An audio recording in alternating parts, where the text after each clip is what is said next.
कुछ ना सहाता दिलवो दुखाता भइल बाटे चहल पहल गीतियो गवाता एने मोर अन्हारों अंजोर हो खता एने मोर अन्हारों अंजोर हो खता ए गोलू जी एने गिरता अखी से लोर ओने मटी तोड़ हो खता। सब लोग बोलता है तेरी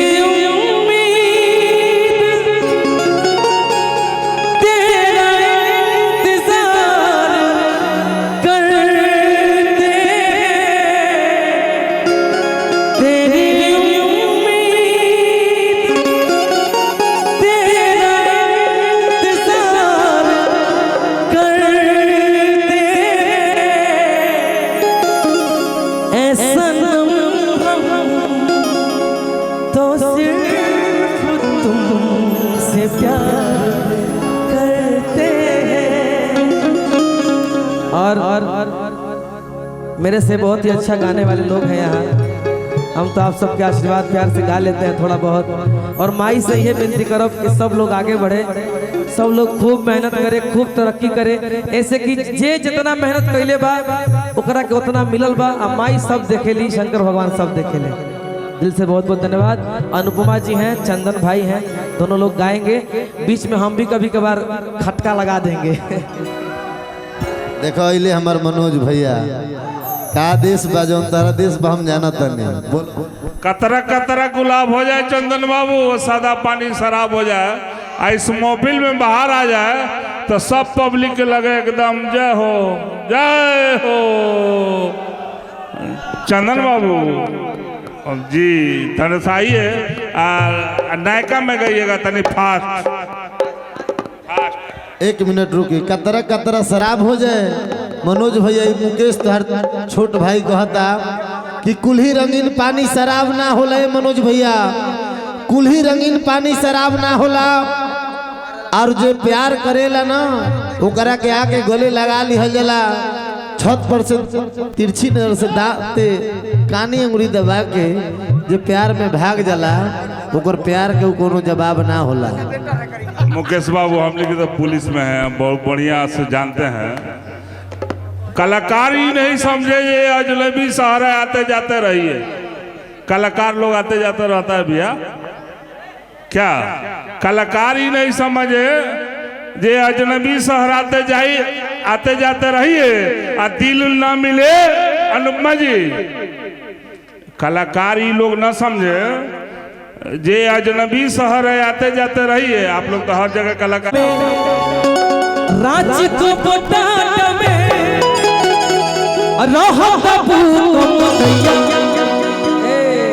बोलो भैया बिरहिए में रहता। हाँ रोज दिन सहटा में रांची को पटाटा में बाकी अरे कि नचनिया से फसल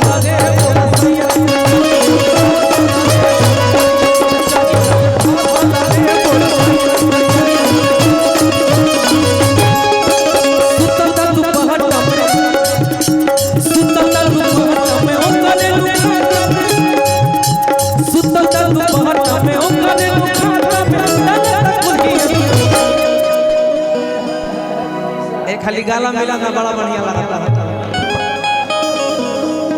सुतल दुपहर में ओ करे नु खाता में अरे कीटाना त कुल खिल खिल भैया ए नचनिया से फसल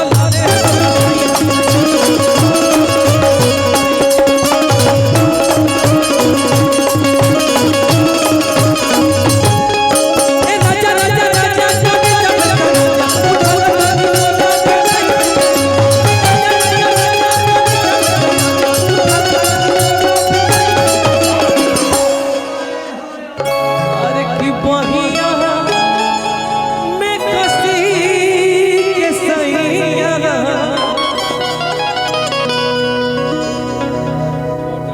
गौतम जी की तरफ से देखिए मनीषा जी का एकदम भैया अरे की बहिया के सैया का हमारे लो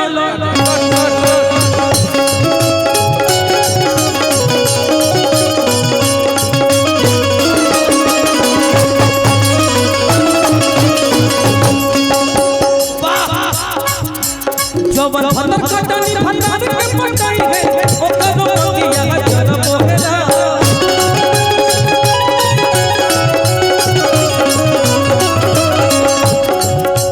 पिया के जमीनिया पवन सब खिनिया ओकरो भई गइला सब होएला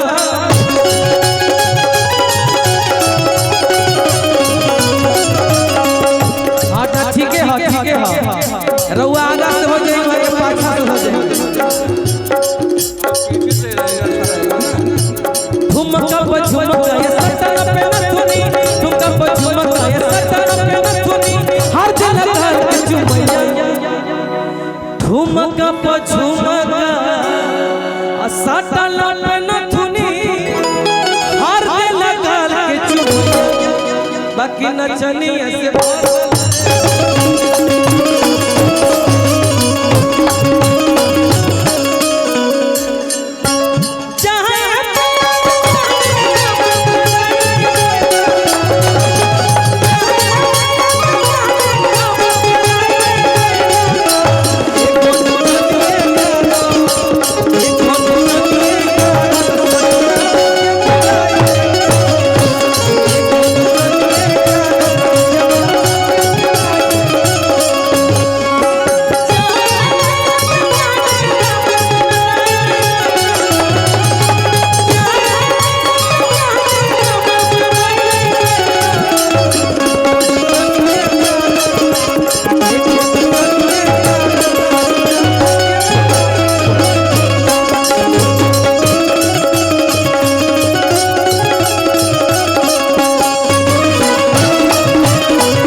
पुरान दिन याद आ गया जब केहू आप भी पुरान कलाकार है।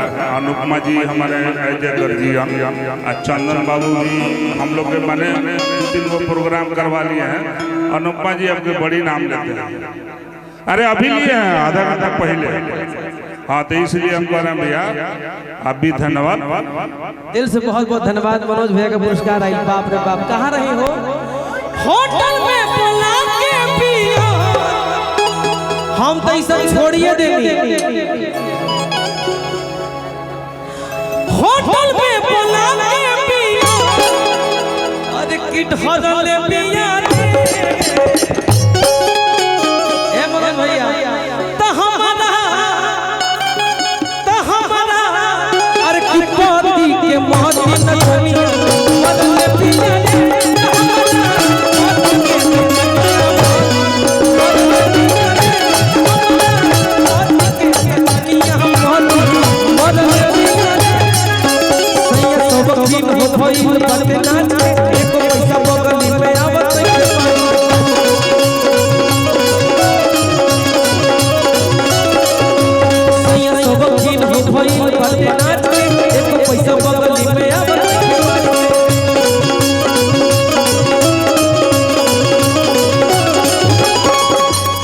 हमरा आवे नाही नींद भइल सुतल दिन दिन अरे कि कान भरले पियाले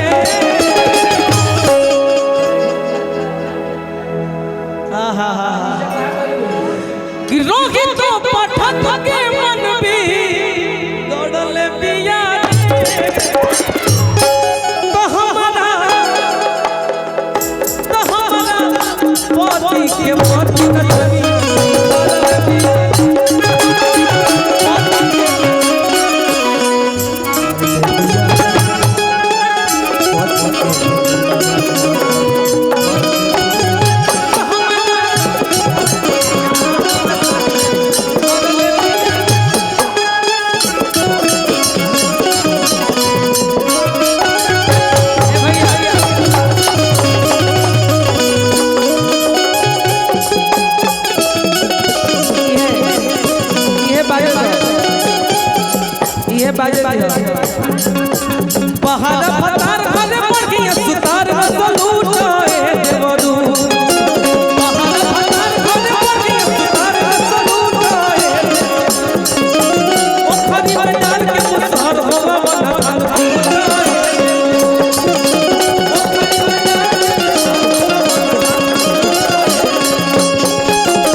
मुकेश जी